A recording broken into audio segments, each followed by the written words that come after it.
नमस्कार साथियों, एक बार अपना आप लोग के बीच उपस्थित हूँ और आज हम लोग चर्चा करेंगे अमेरिका में होने वाली राष्ट्रपति चुनाव पर। ये वीडियो काफी महत्वपूर्ण वीडियो होने जा रहा है, क्योंकि जो राष्ट्रपति चुनाव है अपने आप में एक बहुत ही जटिल प्रक्रिया है। इसकी सारी बारीकियों पर हम लोग चर्चा करेंगे, एक एक बिंदु पर चर्चा करेंगे और अमेरिकी राष्ट्रपति चुनाव के जो सबसे विवादास्पद नियम है, विनर्स टेक ऑल WTA, उस पर भी हम लोग चर्चा करेंगे। वीडियो थोड़ा सा लंबा होगा, लेकिन उम्मीद करता हूं कि यह वीडियो आपके लिए बहुत ही उपयोगी साबित होने वाला है।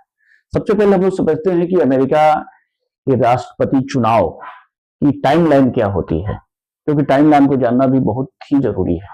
अमेरिकी राष्ट्रपति चुनाव जो होता है वो 3-4 चरणों में पूरा होता है। जो पहला हमारा चरण है उसको इलेक्शन डे कहा जाता है। इलेक्शन डे के दिन इलेक्टोरल कॉलेज के लिए चुनाव होता है। अब सबसे पहले हम लोग समझे कि इलेक्टोरल कॉलेज होता क्या है, उसके बाद फिर हम समझेंगे कि इलेक्शन डे कब होगा। फिर उसके बाद इलेक्शन डे के दिन जो इलेक्टोरल कॉलेज का जो चुनाव हो जाएगा, तो वो सारे लोग फिर अब चुनाव करेंगे प्रेसिडेंशियल इलेक्शन के लिए। उसका डेट होता है दिसंबर में। फिर काउंटिंग जो होती है वो भी डेट फिक्स होता है, वो 6 जनवरी के दिन काउंटिंग होता है। उसके बाद फिर इनॉग्रेशन डे होता है, इनॉग्रेशन सेरेमनी होती है। जब राष्ट्रपति चुन लिए जाते हैं तो अपना शपथ जो ग्रहण होता है वो भी टाइम फिक्स होता है और उसके लिए टाइम है 20 जनवरी को। फिर कार्यकाल शुरू करने का भी टाइम फिक्स टाइम है, वो होता है 4 मार्च को। 4 मार्च को सबसे पहले जो अमेरिका के पहले राष्ट्रपति थे जॉर्ज वाशिंगटन ने काम शुरू किया था। उस समय से एक परंपरा सी चली आ रही है कि प्रत्येक जो राष्ट्रपति चुनाव होता है उसमें 4 मार्च के दिन से कार्यकाल शुरू हो जाता है, वो काम करना शुरू कर देते हैं।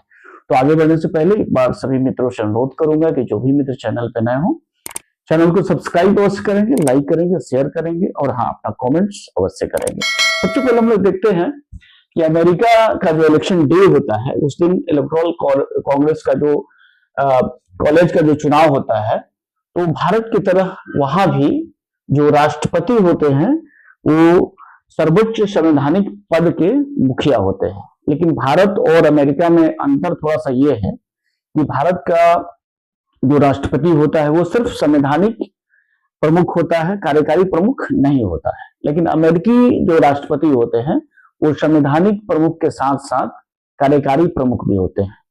उसका स्थान भारत में प्रधानमंत्री निभाते हैं, लेकिन वहां का राष्ट्रपति संवैधानिक सर्वोच्चता के साथ साथ कार्यकारी प्रमुख भी होते हैं। तो देखिए, इलेक्शन डे के दिन जो सेंटर और स्टेट दोनों में ही चुनाव होता है, और जैसा कि लेजिस्लेटिव, एक्सिक्यूटिव और जुडिशियरी जैसे भारत में सिस्टम है, वही सिस्टम अमेरिका में भी है। बल्कि ये कहें कि वही से हम लोग अडॉप्ट किए हैं, क्योंकि अमेरिका में संविधान काफी पहले बन चुका था। 1789 ईस्वी में ही अमेरिकी संविधान वहां लागू है और भारत का संविधान 1950 में है। तो हम ये नहीं कह सकते कि भारत की तरह अमेरिका में, हम ये कहेंगे कि अमेरिका की तरह भारत में है। तो 3 भाग होते हैं, लेजिस्लेटिव, एक्सिक्यूटिव और जुडिशियरी। अब लेजिस्लेटिव का जो होता है, इसका जो भी पद के होते हैं धारक, इनका चुनाव होता है। एक्सिक्यूटिव का भी चुनाव होता है और जुडिशियरी का सिलेक्शन होता है। मतलब 2 जो सेक्शन है वो इलेक्शन के द्वारा भरे जाते हैं और एक सेक्शन का सिलेक्शन होता है।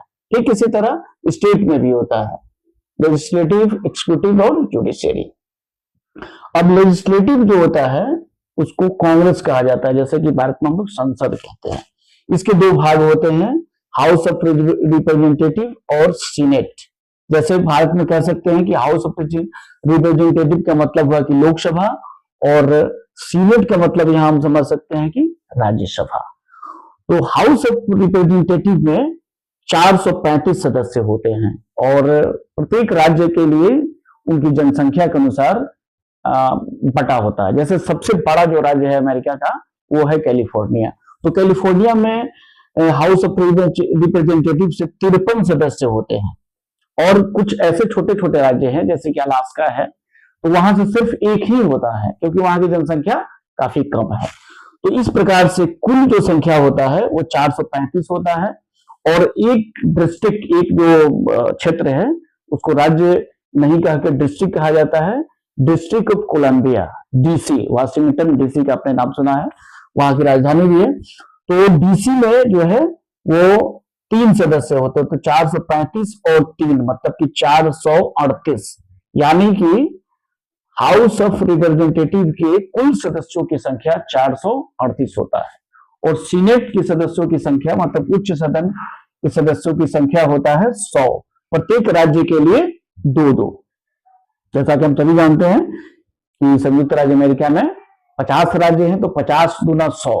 तो इस प्रकार से इलेक्टोरल कॉलेज में 438 और प्लस 100 मतलब कि 538 सदस्यों को मिला करके जो समूह बनता है उसी को कहा जाता है इलेक्टोरल कॉलेज।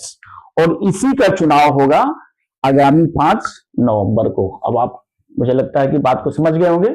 अब ये 538 जो सदस्य हमारे चुने जाएंगे, यही 538 सदस्य फिर दिसंबर के दूसरे सप्ताह में प्रेसिडेंट के लिए जो चुनाव होगा उसमें ये लोग भाग लेंगे, और फिर तब जाकर के प्रेसिडेंट के चुनाव में जो वहां के 2 दलीय जो सिस्टम है, डेमोक्रेटिक पार्टी और रिपब्लिकन पार्टी, जैसा कि हम सभी जानते हैं कि डेमोक्रेट की उम्मीदवार इस बार भारतवंशी कमला हैरिस है, दूसरी तरफ रिपब्लिकन के जो उम्मीदवार है वो डोनाल्ड ट्रंप है।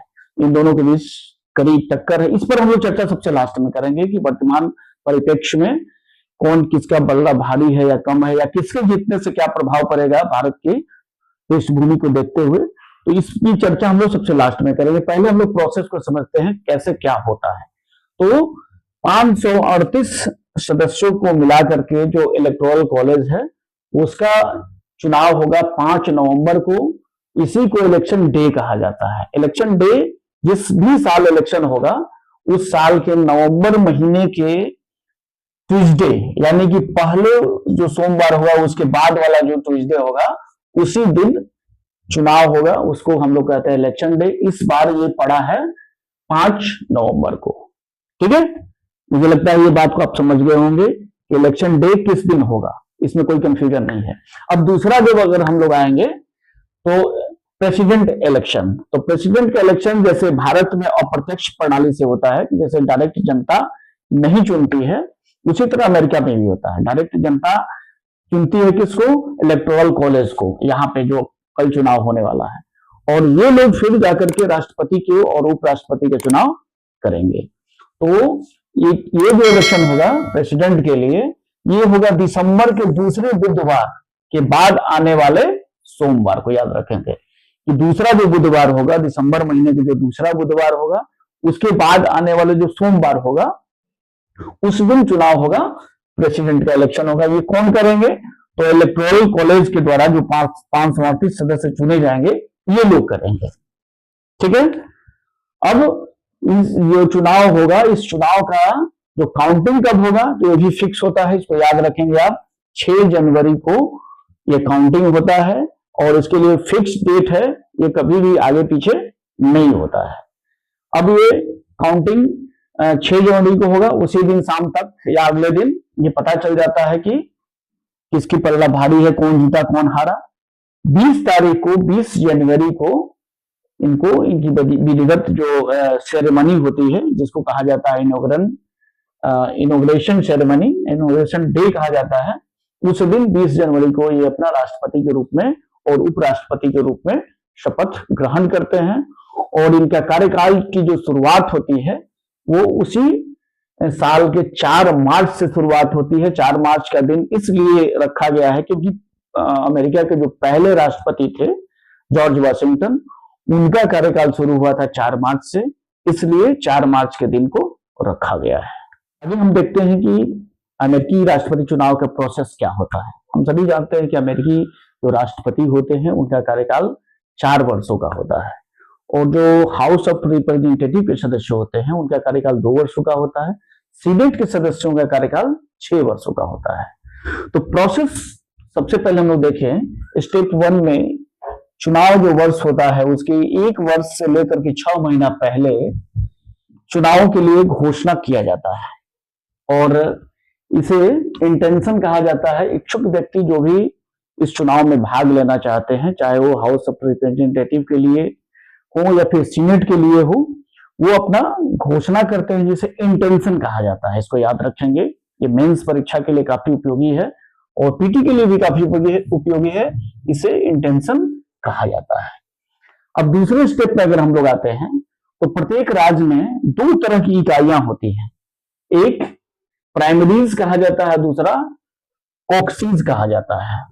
तो कॉक्सीज जो इकाई होती है वो सबसे छोटी इकाई होती है और ये दोनों ही इकाइयां मिल करके बैठ करके इस बात को तय करते हैं कि हमारा जो प्रतिनिधित्व होगा, प्रतिनिधि जो करेंगे वो कौन लोग करेंगे, मतलब कि उम्मीदवारों का ये लोग चयन करते हैं।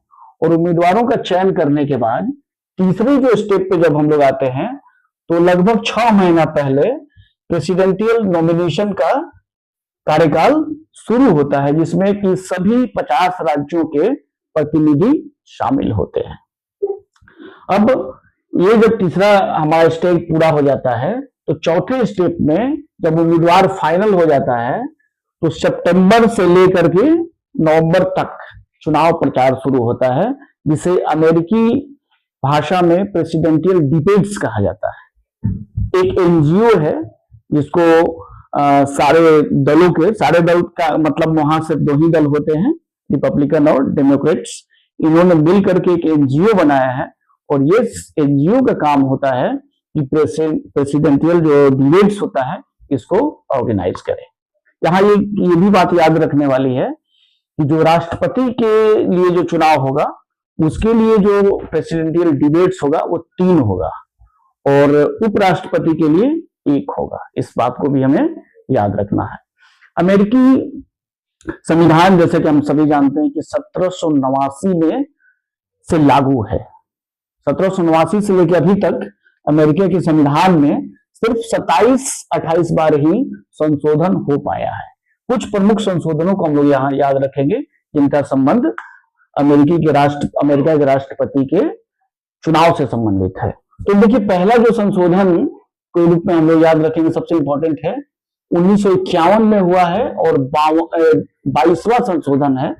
इसके द्वारा यह तय किया गया कि कोई भी व्यक्ति सिर्फ 2 बार ही अमेरिका के राष्ट्रपति बन सकते हैं।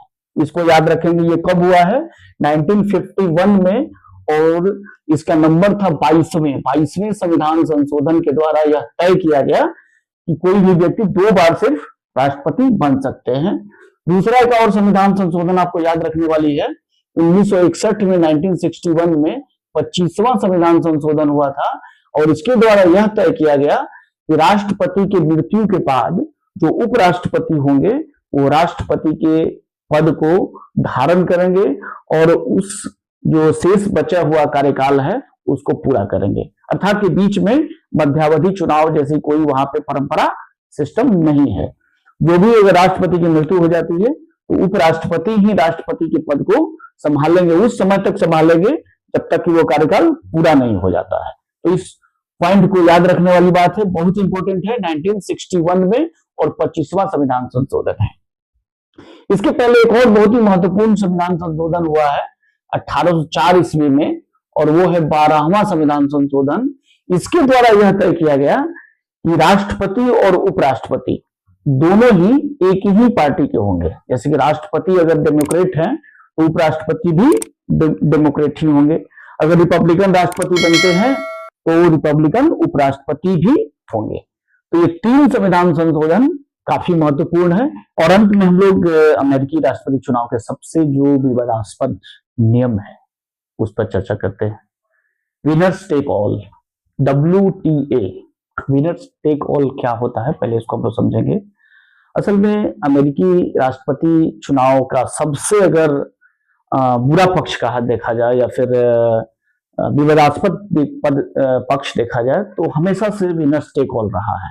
पिछले चुनाव का देखा जाए 2016 में तो हिलरी क्लिंटन को जो पॉपुलर वोट्स थे वो डोनाल्ड ट्रंप से कहीं अधिक मिले थे, लेकिन विनर्स टेक ऑल के चलते ट्रंप महोदय उस चुनाव को जीत पाए थे। उसी तरह अगर और पहले चला जाए, सन 2000 में अल गोर उस समय के पहले उपराष्ट्रपति हुआ करते थे। राष्ट्रपति का जो चुनाव उन्होंने लड़ा तो पॉपुलर वोट उनको बहुत अधिक मिला था, लेकिन जॉर्ज बुश को विनर्स टेक ऑल के चलते काफी अधिक सीट मिल गया था, जिसके कारण वो राष्ट्रपति बन पाए थे।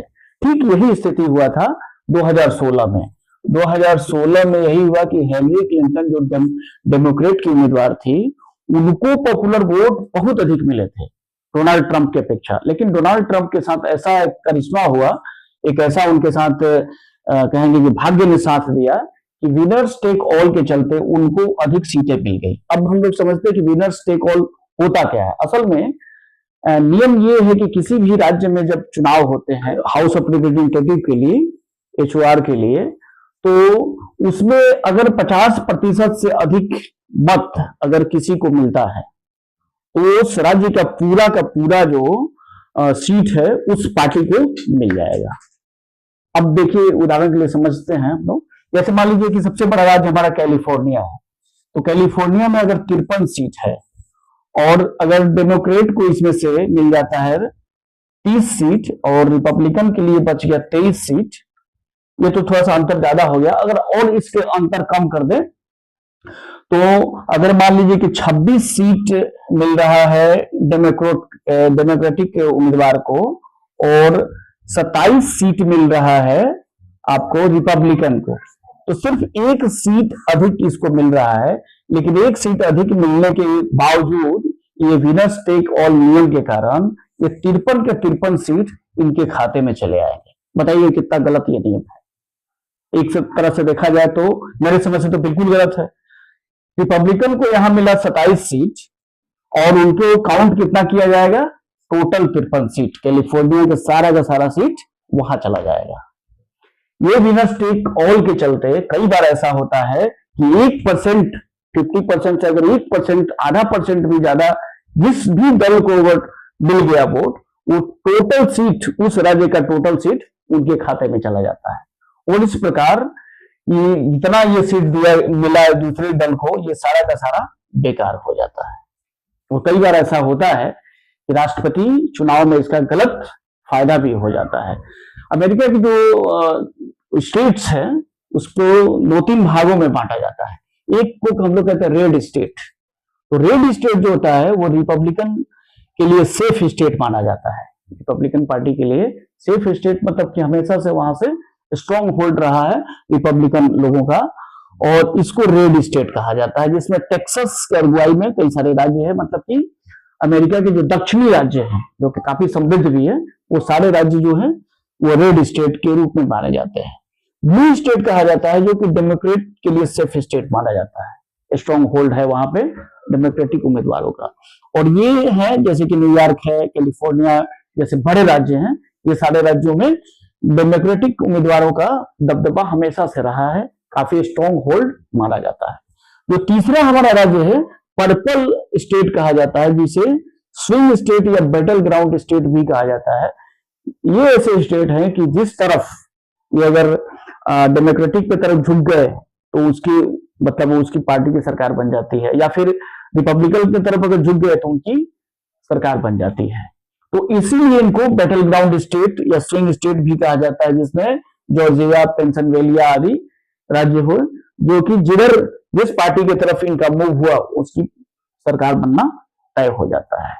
तो विनर्स टेक ऑल जो हमारा एक विवादास्पद नियम है, इसका कई बार हम लोगों ने बड़े बड़े स्टेट्स में देखे हैं, जैसे कि कैलिफोर्निया, न्यूयॉर्क शहरों में जो स्टेट्स है वहां, या टेक्सास वगैरह में भी पिछले कई चुनावों में इस तरह से देखा गया है। तो अब हम लोग उम्मीद तो नहीं कर सकते हैं कि आने वाले समय में विनर्स टेक ऑल जैसे नियम बदला जाएगा, लेकिन हाँ इसका कई बार फायदा मिल जाता है ऐसे लोगों को जो जिनको अमेरिकी जनता नहीं चाहते हुए भी राष्ट्रपति के रूप में देखती है। अंत में मैं यही कहूंगा कि अमेरिका का जो चुनाव है, इलेक्टोरल कॉलेज का जो चुनाव है, एक दिन के बाद 5 नवंबर को होने जा रहा है, जिसमें कुल 538 अभी तो हम लोगों ने चर्चा किया था 538 पदों के लिए होगा, जिसमें से 438 पद क्या है, HOR के लिए है। HOR मतलब कि हाउस ऑफ रिप्रेजेंटेटिव के लिए है, और जो 100 पद है वो है सीनेट के लिए है।